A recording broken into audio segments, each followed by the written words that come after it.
Barnaby Rudge by Charles Dickens. Chapter 38. The secretary put his hand before his eyes to shade them from the glare of the lamp, and for some moments looked at Hugh with a frowning brow, as if he remembered to have seen him lately, but could not call to mind where, or on what occasion.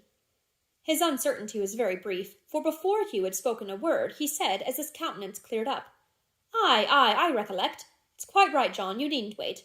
Don't go, Dennis." "Your servant, master," said Hugh, as Gruby disappeared. "Yours, friend," returned the secretary in his smoothest manner. "What brings you here? We left nothing behind us, I hope." Hugh gave a short laugh, and thrusting his hand into his breast, produced one of the handbills, soiled and dirty from lying out of doors all night, which he laid upon the secretary's desk after flattening it upon his knee, and smoothing out the wrinkles with his heavy palm. "Nothing but that, master. It fell into good hands, you see." "What is this?" said Gashford, turning it over with an air of perfectly natural surprise. "Where did you get it from, my good fellow? What does it mean? I don't understand this at all." A little disconcerted by this reception, Hugh looked from the secretary to Dennis, who had risen and was standing at the table too, observing the stranger by stealth, and seeming to derive the utmost satisfaction from his manners and appearance. Considering himself silently appealed to by this action, Mr. Dennis shook his head thrice, as if to say of Gashford, "No, he don't know anything at all about it. I know he don't. I'll take my oath he don't," and hiding his profile from Hugh with one long end of his frowsy neckerchief, nodded and chuckled behind the screen in extreme approval of the secretary's proceedings. "It tells the man that finds it to come here, don't it?" asked Hugh.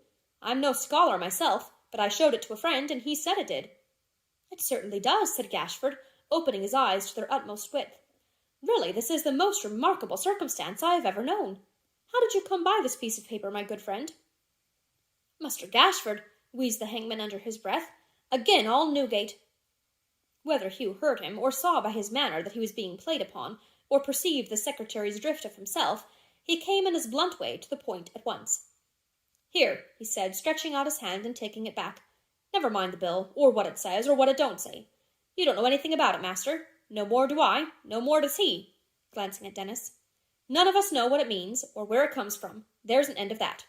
Now, I want to make one against the Catholics. I'm a no-popery man and ready to be sworn in. That's what I've come here for." "Put him down on the roll, Master Gashford," said Dennis approvingly. "That's the way to go to work. Right to the end at once, and no palaver." "What's the use of shooting wide of the mark, old boy?" cried Hugh. "My sentiments all over," rejoined the hangman. "This is a sort of chap for my division, Master Gashford. Down with him, sir.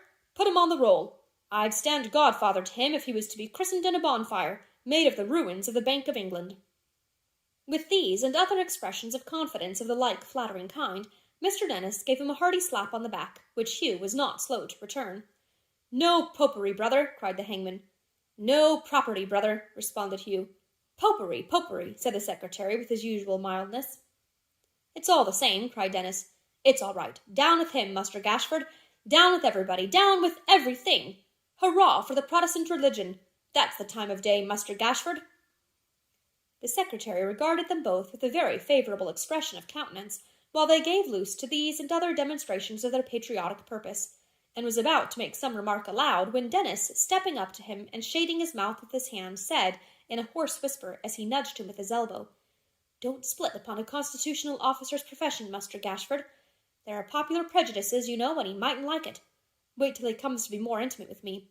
He's a fine-built chap, ain't he?" "A powerful fellow, indeed."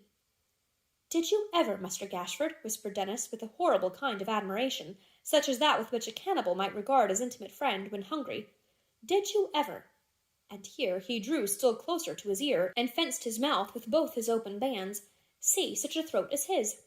Do but cast your eye upon it. There's a neck for stretching, Master Gashford." The secretary assented to this proposition with the best grace he could assume. It is difficult to feign a true professional relish, which is eccentric sometimes, and after asking the candidate a few unimportant questions, proceeded to enroll him a member of the Great Protestant Association of England. If anything could have exceeded Mr. Dennis's joy on the happy conclusion of this ceremony, it would have been the rapture with which he received the announcement that the new member could neither read nor write, those two arts being, as Mr. Dennis swore, the greatest possible curse a civilized community could know, and militating more against the professional emoluments and usefulness of the great constitutional office he had the honour to hold, than any adverse circumstances that could present themselves to his imagination. The enrolment being completed, and Hugh, having been informed by Gashford, in his peculiar manner, of the peaceful and strictly lawful objects contemplated by the body to which he now belonged, during which recital Mr. Dennis nudged him very much with his elbow, and made divers remarkable faces, the secretary gave them both to understand that he desired to be alone. Therefore they took their leaves without delay, and came out of the house together. "Are you walking, brother?" said Dennis. "Ay," returned Hugh, "where you will." "That's social," said his new friend. "Which way shall we take? Shall we go and have a look at doors that we shall make a pretty good clattering at before long, brother?" Hugh answering in the affirmative, they went slowly down to Westminster, where both Houses of Parliament were then sitting.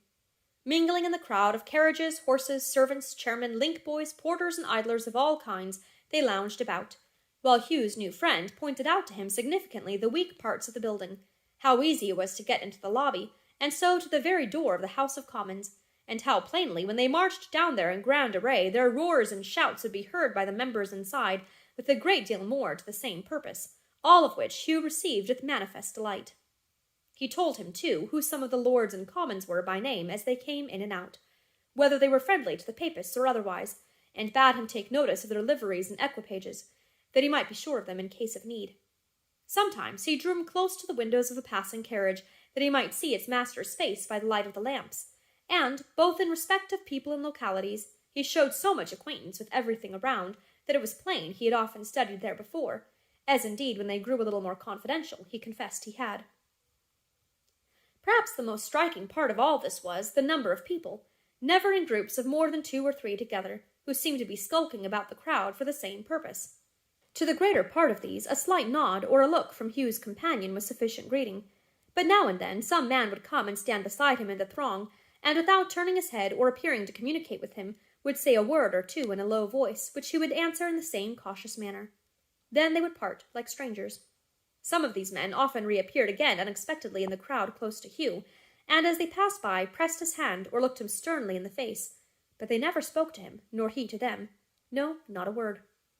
It was remarkable, too, that whenever they happened to stand where there was any press of people, and Hugh chanced to be looking downward, he was sure to see an arm stretched out, under his own perhaps, or perhaps across him, which thrust some paper into the hand or pocket of a bystander, and was so suddenly withdrawn that it was impossible to tell from whom it came, nor could he see in any face, on glancing quickly round, the least confusion or surprise. They often trod upon a paper like the one he carried in his breast, but his companion whispered him not to touch it or take it up, not even to look towards it. So there they let them lie, and passed on. When they had paraded the street and all the avenues of the building in this manner for near 2 hours, they turned away, and his friend asked him what he thought of what he had seen, and whether he was prepared for a good hot piece of work if it should come to that. "The hotter the better," said Hugh. "I'm prepared for anything." "So am I," said his friend, "and so are many of us," and they shook hands upon it with a great oath, and with many terrible imprecations on the papists. As they were thirsty by this time, Dennis proposed that they should repair together to the Boot, where there was good company and strong liquor. Hugh yielding a ready assent, they bent their steps that way with no loss of time. This Boot was a lone house of public entertainment, situated in the fields at the back of the Foundling Hospital, a very solitary spot at that period, and quite deserted after dark. The tavern stood at some distance from any high road, and was approachable only by a dark and narrow lane, so that Hugh was much surprised to find several people drinking there, and great merriment going on. He was still more surprised to find among them almost every face that had caught his attention in the crowd, but his companion having whispered him outside the door that it was not considered good manners at the Boot to appear at all curious about the company, he kept his own counsel, and made no show of recognition. Before putting his lips to the liquor which was brought for them, Dennis drank in a loud voice the health of Lord George Gordon, president of the great Protestant Association, which toast Hugh pledged likewise with corresponding enthusiasm. A fiddler who was present, and who appeared to act as the appointed minstrel of the company, forthwith struck up a Scotch reel, and that in tones so invigorating that Hugh and his friend, who had both been drinking before, rose from their seats as by previous concert, and, to the great admiration of the assembled guests, performed an extemporaneous no-popery dance.